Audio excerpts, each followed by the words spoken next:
The alabaster room was packed. It was the private unveiling, and the air buzzed with the sound of quiet money and champagne flutes. My aunt, Melissa, dressed in a gown that probably cost more than my first car, turned to the gallery director. Crystal, Crystal, she said, her voice loud enough to cut through the murmur. She pointed. Not even at my son, but sort of past him. This young man isn't on the list for the private dinner. I saw my 15-year-old son, Caleb, freeze. Melissa smiled. A tight, socialite smile. He's just a tag-along. Perhaps he can wait in the lobby. The humiliation was instant. I watched Caleb's face burn red as he stared at the floor. He physically shrank, trying to make himself smaller. Crystal looked at me, her eyes wide with panic. Knowing exactly who I was, I placed a hand on Caleb's shoulder. I met my aunt's dismissive gaze. I heard you, Melissa, I said. My voice was perfectly calm. Have you ever been made to feel like an outsider in your own family? Let me know your story down in the comments. This wasn't new. Not really. The sting of it was familiar. A dull ache I'd carried for 20 years. The whole reason we were here was to celebrate Melissa's twin daughters, Kayla and Aaliyah. They were both 17 and had just received prestigious art scholarships. The gala was, in theory, to honor them and other young artists. But in our family, it was just another stage for my aunt to perform on. My mother, Brenda, sat at the head of the table, looking like a queen holding court. She's the type of person who believes status isn't just earned, it's a birthright. And in her eyes, her daughter Melissa had won. And I had. Well, I hadn't. To them, I am Yashashri, the flaky artist, the one who never got a real job, the single mom who drifts through life. They pictured me in a tiny, paint-stained apartment, struggling to pay rent. They assumed I couldn't possibly understand their world of secure investments, country club memberships, and, apparently, exclusive gala dinners. I'd learned to live with their assumptions. I'd built a fortress around the quiet satisfaction of my own life. A life they never bothered to ask about. Their condescension was a tax I paid for family peace. But watching them do it to Caleb, that was different. This wasn't just about me anymore. This was about my son. I watched Melissa's daughters, Kayla and Aaliyah, glance at Caleb with a mixture of pity and disinterest before turning back to their phones. They had already learned the family hierarchy. They were the stars. He was the tag, along. I watched my mother, Brenda, take a delicate sip of her wine, her eyes completely avoiding Caleb, as if acknowledging his presence would somehow validate his right to be there. They weren't just dismissing him. They were teaching him what they'd spent 2 decades trying to teach me that in their story. We were the failures. We were the background characters. We were the ones who should be grateful to just be allowed in the lobby. I just squeezed Caleb's shoulder. My anger, a cold, hard stone in my stomach. I would endure it. I always did. But I was starting to realize that my endurance had taught them that their cruelty was acceptable. Girls, you must be so proud, Melissa said, waving over a server. We'll take a bottle of the Dom Perignon, the $150 one. It's a celebration. After all, she didn't ask. She just ordered. My mother, Brenda, beamed. Oh, Melissa, you always know how to do things right. The conversation became a performance. Melissa was the director, and her daughters were the stars. She went on and on about their scholarships, the prestige of the schools, and the brilliant future ahead of them. Kayla and Aaliyah understand the importance of connections, Melissa announced to the table. But really, to anyone within earshot, it's not just about talent. It's about status.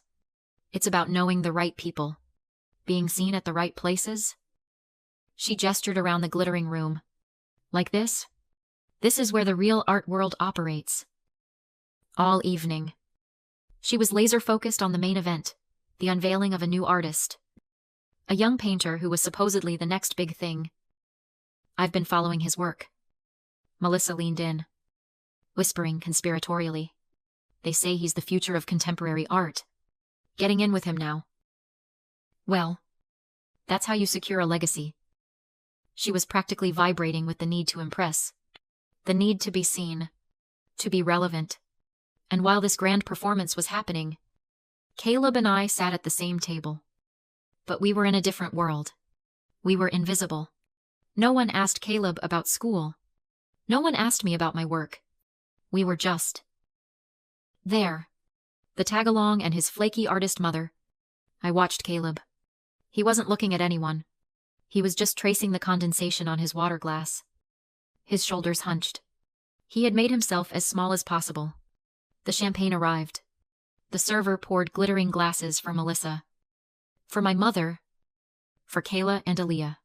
He paused, looking at Caleb. Then at me. Melissa didn't even look up from her phone. Oh. They're fine. Just water for them. The server nodded and left. It was the casual cruelty of it. The effortless way she dismissed us. My mother just watched. Her silence a sharp, clear agreement. I caught Crystal's eye from across the room. She was managing the whole event. Darting between guest tables and staff. She looked stressed. But when she saw us, her expression softened to one of deep concern. She started to walk over. I gave her the slightest shake of my head. Not yet. She stopped, looking confused, but nodded and returned to her work. I just sat there, the sound of Melissa's bragging washing over me. I wasn't just angry. I was calculating. I was realizing, with a chilling clarity, that they hadn't just forgotten about me.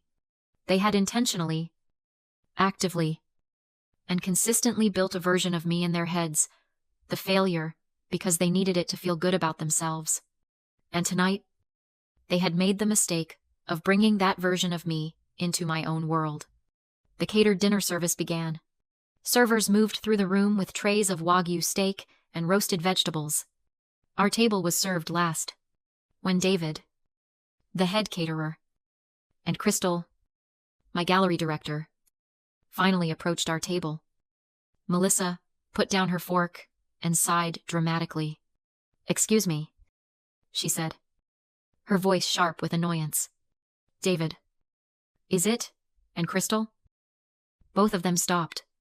I could see the tension in Crystal's shoulders. The service tonight has been, well, disorganized.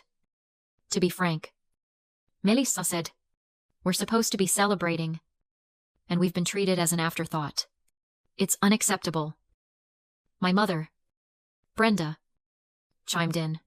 She's right. For an event this exclusive, the standards are slipping. I'll need to speak to the owner. This was it. The moment had arrived. Not by my design, but by hers. Crystal looked at me, her eyes pleading, waiting for me to give her permission to speak. David just looked terrified. I stood up slowly. The entire table, including my son Caleb, looked at me. "Melissa, that won't be necessary," I said. She let out a short, condescending laugh. "Yashashri, please. This is for the patrons to handle. This doesn't concern you." "Actually," I said, my voice cutting through her sentence, "it concerns me directly." I looked at David. "David, you report to Crystal, don't you?" He nodded, confused. "Yes, ma'am. She's the gallery director." "And Crystal," I said, turning to her, "you report to me." The air left the table. My mother's eyes widened. Melissa's painted-on smile froze. I don't understand." "Melissa stammeret. What are you talking about?" "Yashashri, what do you mean?" "She reports to you." "I mean exactly that," I said. I looked around the beautiful, packed gallery, at the art I had personally curated, at the staff I had hired. I'm talking about the alabaster room. I mean, I own it. Melissa's fork clattered onto her plate. I purchased this gallery 18 months ago, I said, my voice perfectly level. This is my business. This is my building. Crystal is my employee. David is my head contractor. So, when you insult the service, when you complain about the standards, you are complaining directly to me.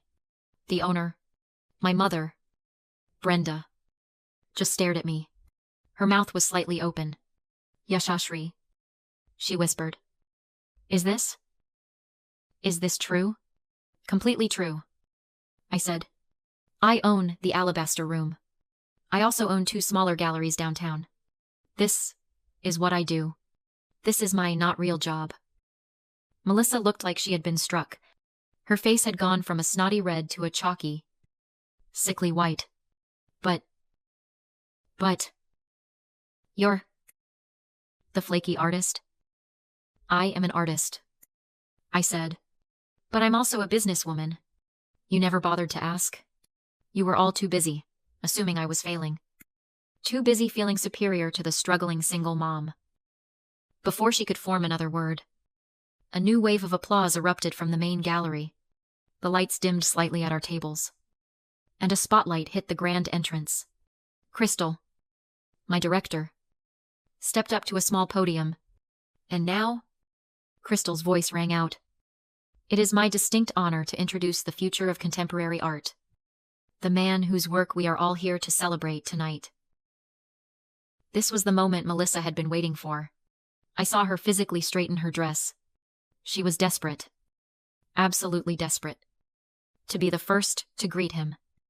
To make that connection she was talking about.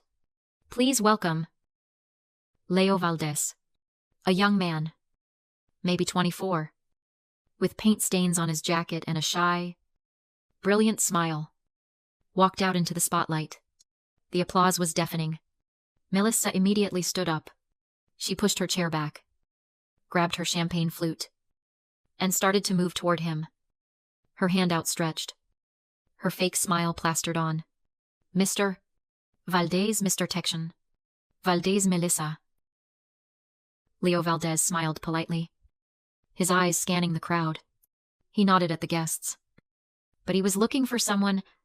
He saw Melissa approaching him, and he just sidestepped her. He walked right past her outstretched hand, as if she was just another piece of furniture. My aunt froze, her hand hanging awkwardly in the air. Leo's face broke into a massive, genuine grin. He made a beeline. Not for the critics. Not for the major collectors. But straight for our table. He walked right up to me, ignored everyone else, and wrapped me in a huge hug, lifting me off the ground. Yashashri, he said, his voice full of emotion. You came. I was so nervous. I hugged him back. I wouldn't miss this for the world. Leo, you earned every bit of this. He turned to my table, his arms still around my shoulder. Icely. I'm sorry. I have to tell you all. This woman, Yashashri, she's the only reason I'm here. I was painting on the street. She found me. She gave me my first set of real canvases. She mentored me. She financed my first studio. He looked at me, his eyes wet. She's not just my patron. She's my hero. I smiled. Leo, you're embarrassing me. It's the truth, he said. Then he finally noticed Caleb. And this must be Caleb, man. Your mom never stops talking about you. Caleb, for the first time all night, looked up and smiled. A real, wide smile. I looked back at my family. My mother, Brenda's wine glass slipped from her hand. It hit the table, spilling red wine all over the white tablecloth. But it didn't break. It just rolled. No one moved to stop it. Kayla and Aaliyah were just staring, their faces blank, with a shock they couldn't process. But Melissa? My aunt had slowly backed up to her chair and sat down. Her face was no longer pale. It was a mottled, deep, humiliating Red, the socialite who lived for status, had just been publicly snubbed by the guest of honor. In favor of the flaky artist she'd spent the night scorning. She had just tried to impress the future of art by humiliating the very person who discovered him. She didn't just look embarrassed. She looked finished. The intricate social world she had built around herself, with her at the top and me at the bottom, had just been completely and totally annihilated in front of everyone. The room was dead silent. The only sound was the clinking of glasses from the bar, far across the gallery. Leo, the artist, was still beaming, holding Caleb in conversation. I let that silence stretch. I let them sit in it. My mother, Brenda, was frantically dabbing at the spilled wine with a napkin, her hands shaking. My nieces, Kayla and Aaliyah, looked mortified, staring at their plates. And Melissa, she just looked empty, defeated. I turned away from them and back to my son. Caleb was looking at me, his eyes wide, no longer ashamed, but in awe. I smiled. A real, warm smile just for him. Caleb, I said, you must be starving. What would you like to eat? He hesitated. Mom, I signaled to David, the head caterer, who was standing nearby, watching everything. He hurried over. Yes, Ms. Yashashri.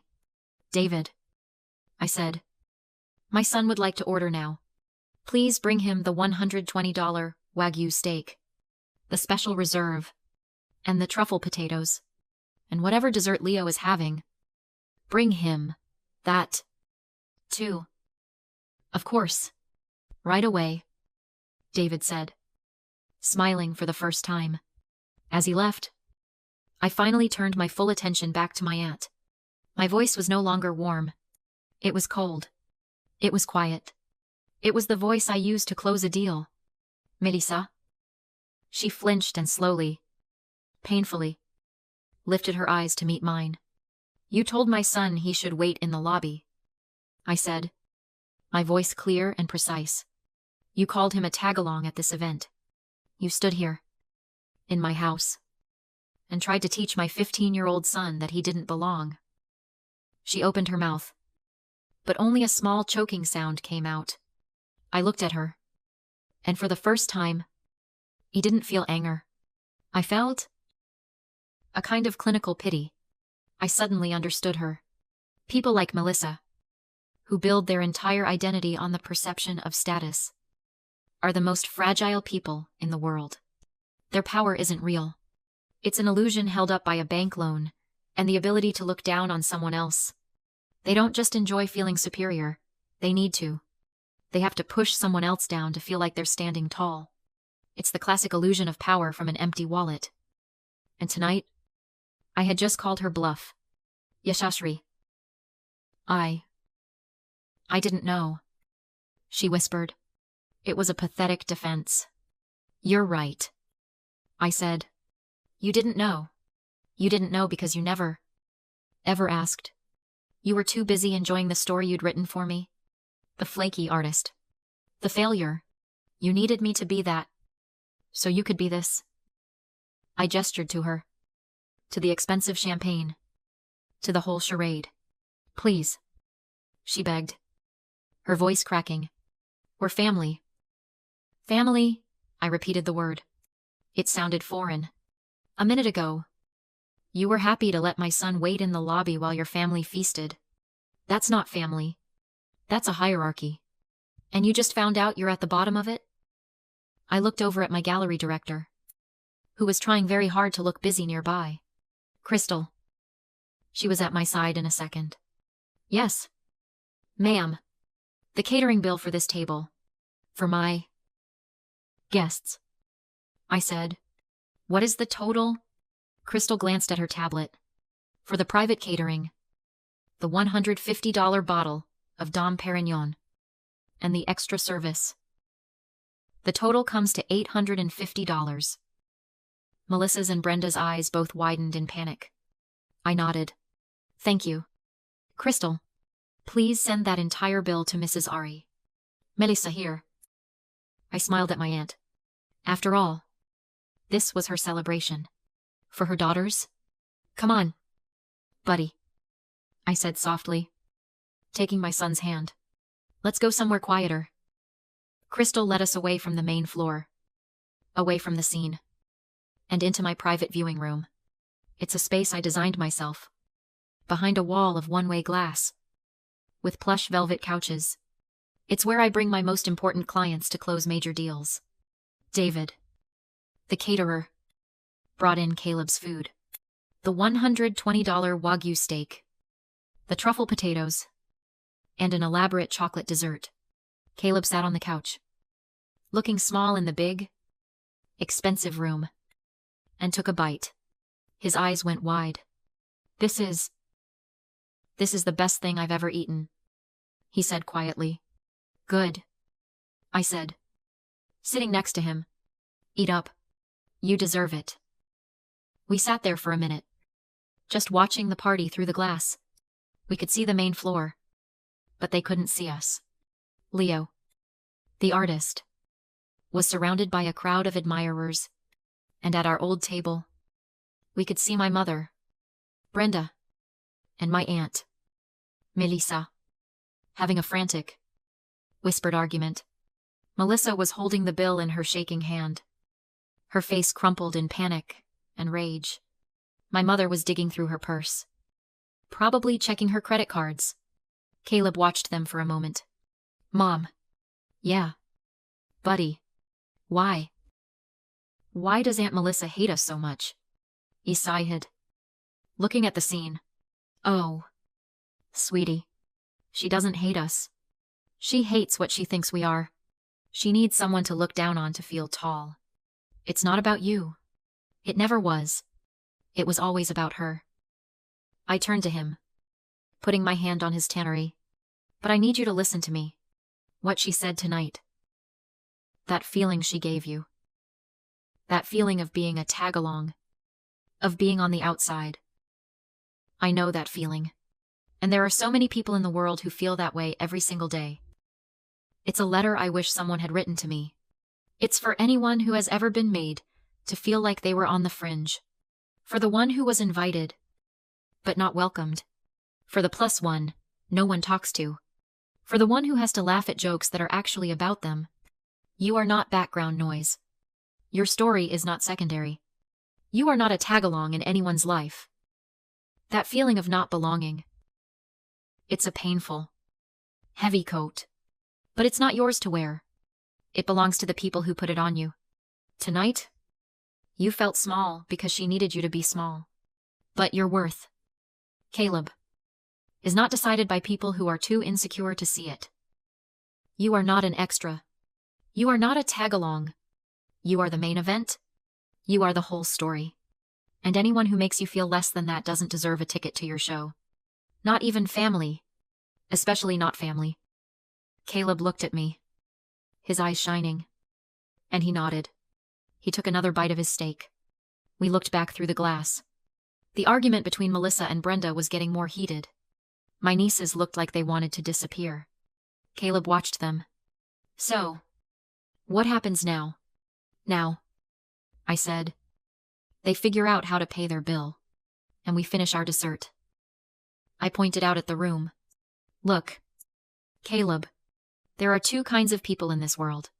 There are people who spend their whole lives desperately trying to jostle for a better seat at a table someone else built.